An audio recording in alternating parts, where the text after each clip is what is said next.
the sublime chain of being, from dust to the divine. Friends and seekers of truth, on this eternal journey, let us cast our gaze upon the magnificent tapestry of creation. When we look at the world around us, we do not see a chaotic scattering of objects, but rather a harmonious, ascending scale, a great ladder of life that stretches from the humblest stone to the celestial destiny of the human spirit.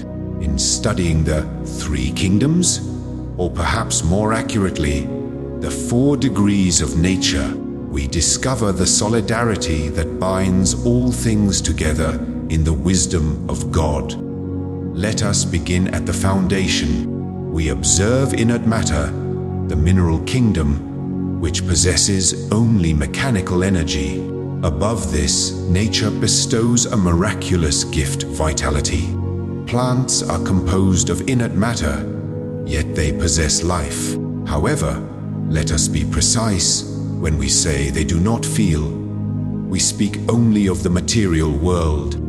In the strict physical sense, the movements of the mimosa or the flytrap are mechanical actions of matter acting upon matter. The organic plant has no perception, feels no pain, and possesses no awareness of its existence. But do not think this kingdom is devoid of the divine. Behind this veil of inert matter, a great spiritual work is being managed.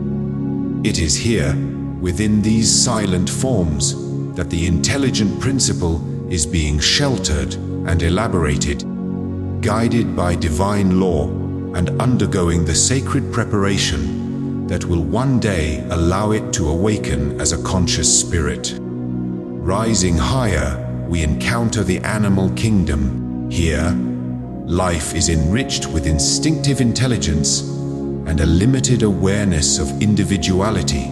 Animals are not mere machines. They possess a language suited to their needs and a limited freedom of action confined to their material survival. They possess a principle independent of matter, a soul, if you will, that survives the death of the body. Yet, this soul differs markedly from our own. Upon death, the animal soul retains its individuality, but loses self-awareness. It does not wander freely as a spirit, but is classified and utilized almost immediately for new incarnations. Animals progress not by their own will, but by the necessity of natural law. See my video on God's law of progress.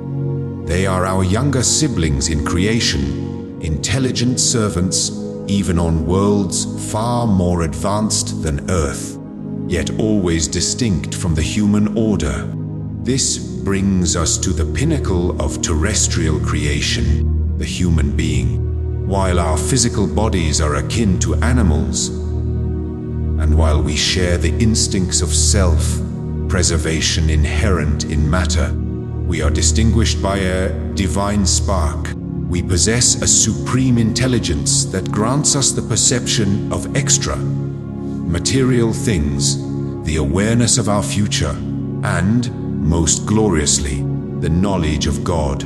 We do not possess 2 souls, one animal and one spiritual, but rather a single soul that must struggle to elevate itself above the instincts of its animalistic body. But from where does this human spirit arise?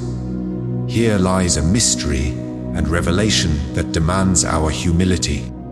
It is revealed that the intelligent principle, before becoming a spirit, passes through a process of germination in the lower orders of creation. Just as a great genius was once a shapeless fetus in the womb, the intelligent principle develops, individualizes, and prepares for life through a series of existences preceding humanity.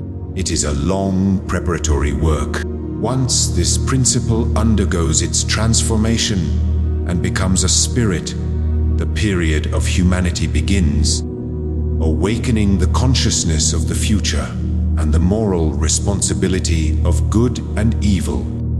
Do not fear that this connection to the lower orders degrades us. On the contrary, it demonstrates the grand unity of God's design, where everything is linked and nothing is created without purpose. However, we must strictly reject the error of metempsychosis, as it is commonly understood. A human spirit can never regress into the body of an animal.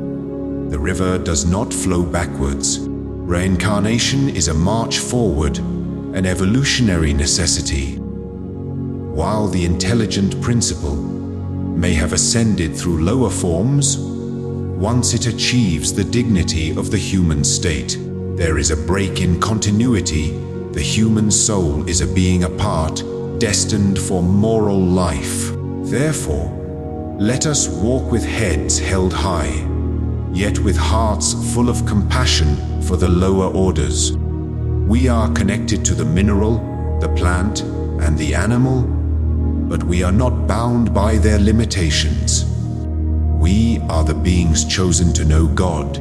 This is our purpose, dignity, and responsibility: to be the bridge between the world of the spirits and the material world here on earth. Our destiny is the eternal ascent toward wisdom and light. Let us strive to realize the greatness of God in this admirable harmony. Let us conquer the instincts of matter and assure that the laws of nature never deviate from the sublime wisdom of the Creator.